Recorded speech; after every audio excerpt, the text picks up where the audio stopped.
কেন্দ্রীয় বাহিনীর কথা বলা হয়েছিল, যেখানে কেন্দ্রীয় বাহিনী ইতিমধ্যে টহল দিতে শুরু করেছে, কিন্তু বেসিক্যালি যেটা থাকতো এতদিন পুলিশের গাইডেন্সে কেন্দ্রীয় বাহিনী মুভ করতো, কিন্তু এবারের ভোটে কেন্দ্রীয় বাহিনী স্বাধীন। কিরকম স্বাধীন বুঝে নেবো অর্কদীপ্তর কাছ থেকে। অর্কদীপ্ত,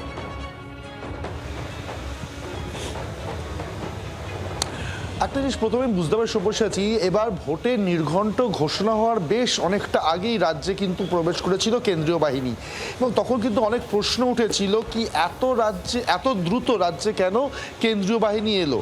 তার উত্তরটা বোধহয় কিছুটা হলেও এই যে তুমি প্রশ্নটা করছো সেই প্রশ্নের উত্তর বোধহয় দিয়ে দিচ্ছে।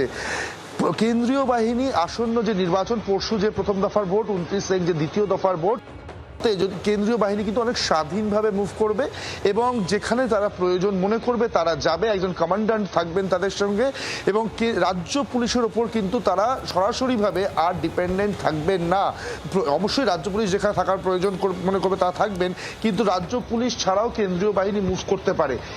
এবার সেই জন্যই সম্ভবত এতটা আগে তাদের রাজ্যে আসা, যেখানে যেখানে তারা ডিপ্লয়েড হয়েছেন, যত কোম্পানি যে জায়গাতে ডিপ্লয়েড হয়েছেন সেই এরিয়া সম্পর্কে যথেষ্ট ভালো রকম ভাবে ওয়াকিবহাল হওয়ার জন্যই সম্ভবত এত আগে আসে, এবং এই মুহূর্তে তারা শুধু মেইন রোড বা রাস্তা, বড় রাস্তা নয়, অলি গলি পর্যন্ত তারা খুঁটিয়ে দেখেছেন, ঘুরে দেখেছেন, এবং যেখানে তারা প্রয়োজন মনে করবেন অ্যাকশন নেওয়ার প্রয়োজন আছে সেখানে তারা অ্যাকশন নেবেন। তাহলে কি অর্কদীপ্ত আমি এটা ধরে নিতে পারি যে মানে এতদিন ধরে একটা বিষয় ছিল যে সেন্ট্রাল ফোর্স শুধুমাত্র বড় রাস্তায় থাকে, গলিগুঝিতে তাদের উপস্থিতি সেরকম নেই, এবং যদি কখনো এরকম পরিস্থিতি তৈরি হয় যে আমি ভোট দিতে যাচ্ছি, মানে আমি বাড়ি থেকে বেরোলাম, আমার বঙ্গদোলাই হয়ে গেল, বা আমাকে ধমকি দেওয়া হলো, আমি ভোট দিতে পারলাম না, এই অভিযোগগুলো উঠতো, সেইটা এবারে অনেকটা কাটানো যেতে পারে। সেন্ট্রাল ফোর্স সেখানেও অ্যাক্সেস করতে পারবে এবং কোনো পুলিশের বিভ্রান্তি ছাড়াই, এটা অন্তত সাধারণ মানুষকে আশ্বস্ত হতে পারছেন।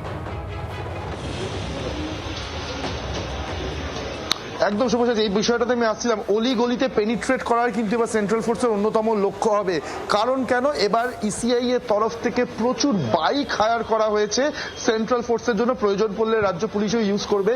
বাইক কেন হায়ার করা হয়েছে, এই যেখানে যেখানে গাড়ি যেতে পারে না এই অলি গলিতে, সেখানে বাইকে করে যাতে, সেই জন্য ইসিআই এর তরফে বেশ কিছু বাইকও হায়ার করা হয়েছে, যাতে সেন্ট্রাল ফোর্স প্রয়োজন পড়ে দ্রুত, যদি দ্রুত তার প্রয়োজন হয় বাইকে করে যাতে মুভ করতে পারে। এমনি তারা হেঁটেও যেতে পারে, যেরকম ভাবে সাধারণত তারা রুট মার্চ করে থাকেন, কিন্তু বেশ কিছু জায়গাতে যেখানে অত্যন্ত ন্যারো গলি, গাড়ি যাওয়া যায় না, সেইখানে দ্রুততার সাথে পৌঁছানোর জন্য বাইকও হায়ার করা যায়। ফলে সেন্ট্রাল ফোর্স কিন্তু এবার শুধু বড় রাস্তার উপরেই নয়, একদম অলিতে গলিতে লোকের বাড়ির সামনে পর্যন্ত পেনিট্রেট করবে, এবং তার কিছুটা চিত্র কিন্তু ইতিমধ্যে আমাদের ক্যামেরাতেও ধরা পড়েছে।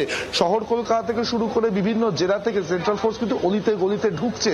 ফলে এবার একটা পরিষ্কার নির্দেশ যে কমিশনের তরফ থেকে আছে, একদম ভিতরে ভিতরে পেনিট্রেট করতে হবে, যেখানে সাধারণত সেন্ট্রাল ফোর্স মুভ করে না সেখানে যেতে হবে, এবং সেটাই কিন্তু সেন্ট্রাল ফোর্স করছে। এবং শুধু তাই না, তাদের সাথে জিপিএস ট্র্যাকার থাকছে এবং বডি ক্যামেরা তো থাকছেই, কিউআরটি টিমের সাথেও ক্যামেরা থাকছে। ফলে তারা যেখানে যেখানে মুভ করছেন সেখানকার সামগ্রিক চিত্র মুহূর্তের মধ্যে কমিশনের যে মনিটরিং সেল রয়েছে তারা দেখতে পাচ্ছেন। এবং একই সঙ্গে এই বাইক, এটা কিন্তু একটা নতুন সংযোজন সব্যসাচী, এই বাইক নিয়ে কিন্তু তারা যেখানে দ্রুত পৌঁছানোর প্রয়োজন হবে সেই বাইকে করে তারা যাবেন। এটাও কিন্তু ইসিআই এর তরফ থেকে এরকম অনেক বাইক হায়ার করা হয়েছে। একদমই। এবং এই জায়গা দাঁড়িয়ে এই বাইকের প্রসঙ্গ বললো অর্কদীপ্ত, আমি বাইকের প্রসঙ্গ পরে আসবো, আমাদের বাইকের কি হবে। তবে যেহেতু সেন্ট্রাল ফোর্সে রয়েছে অর্কদীপ্ত, তোমাকে আপাতত ধন্যবাদ। আমি সুকান্তবাবুর কাছে যাবো। সুকান্তবাবু, এবং এই যে সেন্ট্রাল ফোর্স, তাকে ফ্রি মুভমেন্টের একটা জায়গা দেওয়া হলো, কি মনে হয় যে সেন্ট্রাল ফোর্স, তারা বাইরে থেকে এসেছেন, তারা এলাকা সম্বন্ধে নিঃসন্দেহে ঘুরছেন ফিরছেন জানছেন, কিন্তু এইভাবে সাধারণ মানুষের অ্যাক্সেস তো সেন্ট্রাল ফোর্সের খুব একটা নেই। আমার যদি কোনো সমস্যা হয়, আমার যদি মনে হয় এখানে অশান্তি হচ্ছে, তো এই মেকানিজমটাও তো সব মানুষ জানেন না। না, একদমই। দেখো, ভোট হিংসা থেকে কিভাবে বাঁচানো যায় সাধারণ মানুষকে, এবং যারা ভোটদাতা তারা ভোটাধিকার প্রয়োগ করতে পারে, এটাকেই মূলত যেন রাখা যায়, সেটাই নির্বাচন কমিশন চেষ্টা করছে। এবং সেখানে দাঁড়িয়ে তুমি দেখবে কিছু কিছু জায়গায় কিছু কিছু ভিডিও ভাইরাল হয়েছে, এবং সেখানে কিন্তু এই কেন্দ্রীয় বাহিনী যারা রয়েছেন তারা কিন্তু সাধারণ মানুষদের বোঝাচ্ছেন এবং একজন মহিলাকে বোঝাতে শোনা গেছে যে আপনার গায়ে কেউ হাত দিলে আমরা কিন্তু ছেড়ে দেব না। তার মানে তুমি যেটা তোমাদের প্রতিনিধি বলছে, আমিও লক্ষ্য করেছি যে একদম সেন্ট্রাল ফোর্সকে কিন্তু ডিপ্লয় করা মানে মূলত পুলিশের একটা বড় দায়িত্ব।